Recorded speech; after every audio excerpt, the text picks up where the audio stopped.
అదే మనం ఇప్పటివరకు ఆయన రిలీజ్ అయిన ఆయన మూవీస్ గురించి రిలీజ్ కావాల్సిన net to be released OG ఒకటి అండ్ హరిహర వీరమల్లు ఇవి అంటే ఈ సబ్జెక్టులు ఏంటండి అంటే ఆయన తీసుకుని ఎంచుకున్న అంటే ఆయన చెప్పాలనుకో సబ్జెక్ట్ సరే సబ్జెక్ట్కి సంబంధించి కొన్ని లీక్స్ అలాగే ఉన్నాయి ఆయన the kind of message he wants to disseminate. అంటే హరిహర వీరమల్లు వచ్చేసి అది భారతదేశంలో ముస్లిం చక్రవర్తుల కాలం నాటి పరిస్థితుల మీద సినిమా అండి అది. ఔరంగజేబు పరిపాలనలో భారతదేశము, అది తెలంగాణ ప్రాంతము, ఇవన్నీ దీనికి సంబంధించిన చర్చ జరగబోతోంది ఆ సినిమాలో అనేది ఆల్రెడీ ప్రపంచానికి చెప్పేశాడు. సో అదొక జానర్ సినిమా, అది క్రిష్ గారు డిజైన్ చేసినటువంటి సబ్జెక్టు.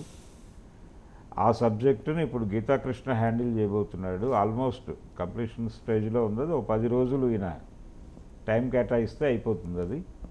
తర్వాత ఓజీ వచ్చి అది టోటల్ గ్యాంగ్స్టర్ స్టోరీ. అది ఒక స్టైలిష్ సినిమా. చాలా గ్యాప్ తర్వాత పవన్ కళ్యాణ్తో అలాంటి సినిమా ఒకటి చేయాలి అనే తాపత్రయంతో ఆయన కన్విన్స్ చేసి ఒప్పించాడు ఆయన దానయ్య గారు. ఆల్రెడీ సరిపోదా శనివారం అనేటువంటి సినిమాతో ఆయన ఈ వారం న్యూస్లో ఉన్నాడు, దానయ్య గారి సినిమాని. అది కూడా ట్రిబుల్ ఆర్ అనేటువంటి ఒక సెన్సేషనల్ ప్రాజెక్ట్ కూడా ఆయన నుంచే వచ్చింది. ఇప్పుడు ఆయన ఓజీ ఆయన పవన్ కళ్యాణ్తో సినిమా చేయాలని చాలా కాలంగా అనుకుంటున్నాడు. అనుకునే క్రమంలోనే ఒక స్టైలిష్ మూవీ కావాలి పవన్ కళ్యాణ్కి అనుకుని ప్రారంభించారు ఇది సుజిత్ డైరెక్షన్లో. తనకి ఒక ట్రాక్ రికార్డు ఉంది, సాహో లాంటి సినిమా చేసినటువంటి ఒక ట్రాక్ రికార్డు ఉంది తనకి. అందుకని తనతో చేయాలి అనే ఉద్దేశంతోనే దానయ్య గారు డిజైన్ చేసినటువంటి ప్రాజెక్ట్ ఇది. పవన్ కళ్యాణ్ గారు ఈ సినిమా చెయ్యాలా వద్దా అని మొదట కొంత ఆలోచించి ఎంటర్ అయ్యారు ఆ ప్రాజెక్టులోకి. ఆ తర్వాత వస్తున్నటువంటి సినిమా కొంత పొలిటికల్, తన కాంటెంపరీ పొలిటికల్ ఇష్యూస్ని మాట్లాడటం కోసం డిజైన్ చేసినటువంటి సినిమా ఉస్తాద్ భగత్ సింగ్. హరీష్ శంకర్ డైరెక్ట్ చేయబోతున్నాడు. అది ఇంకా దానికి చాలా పని ఉంది, అంటే ఇంకా సెట్స్ మీదకి వెళ్ళలేదు. ఇవి అయితే హరిహర వీరమల్లు ఓజీ అయితే ఆల్మోస్ట్ 80% అట్లా కంప్లీట్ అయిపోయింది. అది దానికి ఒక 10 రోజులు, దీనికి ఒక 20 రోజులు వెళ్ళాలండి షూట్కి అయినా. అయితే ఇప్పుడు విజయవాడలోనే ఒక సెటప్ వేసి అక్కడే షూట్ కంప్లీట్ చేయాలి అనేటువంటి ఒక మూడ్లో ఉన్నారు వీళ్ళు.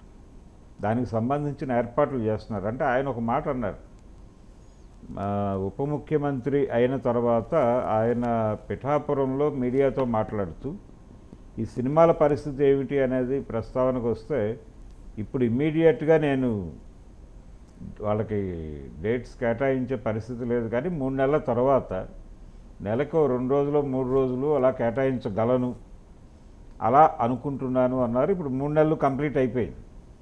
ఈ 3 నెలలు కంప్లీట్ అయిపోతుంది కాబట్టి మా పరిస్థితి ఏమిటని వీళ్ళు వెళ్ళి కలిసి వచ్చారు. ఆయన ఏం రత్నం గారు కలిశారు, అలాగే వీళ్ళు దానయ్య గారు కూడా వెళ్ళి కలిసి వచ్చాడు. కలిసిన సందర్భంగా తన ఎక్స్పీరియన్స్ చెప్పాడు. ఆయన చాలా బిజీగా ఉన్నాడు, ఎలా చెయ్యాలి, ఎలా అంటే మేము గట్టిగా అడగలేని పరిస్థితి అని దానయ్య గారు నిన్న సరిపోదా శనివారం సక్సెస్ మీట్లో మాట్లాడాడు. ఆయన ఈ కండిషన్ ఉంది, అందుకని ఆయన్ని హైదరాబాద్ తీసుకొచ్చి యాక్ట్ చేయించడం కన్నా కూడా అక్కడే ఒక సెటప్ చేసి అక్కడే కంప్లీట్ చేసేస్తే బెటర్గా ఉంటుందనే ఆలోచనతో ఉన్నారు ఇప్పుడు వీళ్ళు.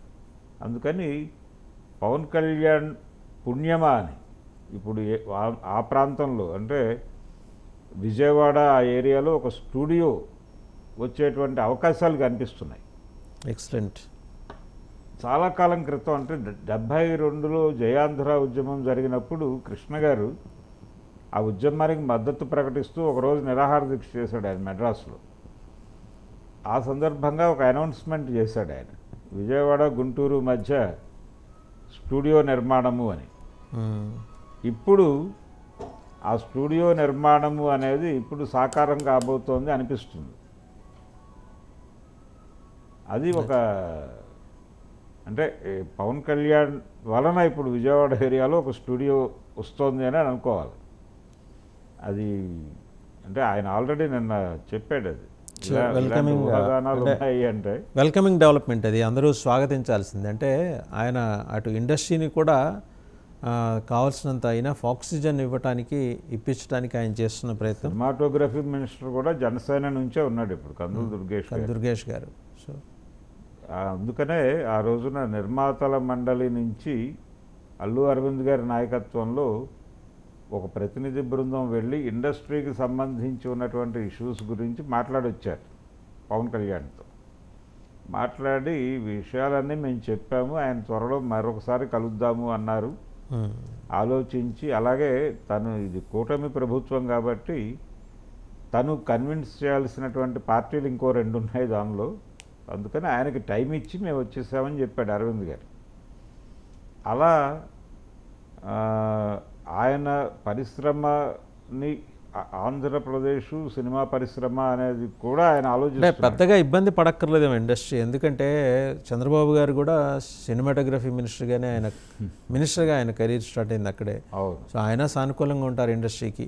ఇండస్ట్రీ బాగుంటే 10 మంది బాగుంటారనే ధోరణి ఆయనకు కూడా ఉంది కాబట్టి, ఆలోచన ధోరణి ఈయనతో ఆల్మోస్ట్ సింక్ అవుతాయి ఆలోచనలు. లెట్స్ హోప్ సో అండి. అంటే పవన్ కళ్యాణ్ గారు పుట్టినరోజు సందర్భంగా ఒకటైతే ప్రేక్షకులోకానికి, తెలుగు ప్రేక్షకులోకానికి భరద్వాజ్ గారు ఒక ఇండికేషన్, అంటే మీరు యాంటిసిపేట్ చేస్తున్నారు విజయవాడ పరిసర ప్రాంతాల్లో ఒక స్టూడియో వచ్చే అవకాశం ఉంది అని. సో ఆయన అభిమానులకి కాదు, తెలుగు సినీ ప్రేక్షకులోకానికి కూడా ఇది నిజంగా ఒక పండగ లాంటి వాతావరణం. ఆయన పుట్టినరోజు సందర్భంగా ఇటువంటి ప్రకటన, అది నేరుగా ప్రకటన కాకపోవచ్చు కానీ అలాంటి అవకాశం ఉందనే ఒక వాతావరణం అక్కడ ఏర్పడింది అనేది భరద్వాజ్ గారు ఎస్టాబ్లిష్ చేశారు. Thank you very much sir.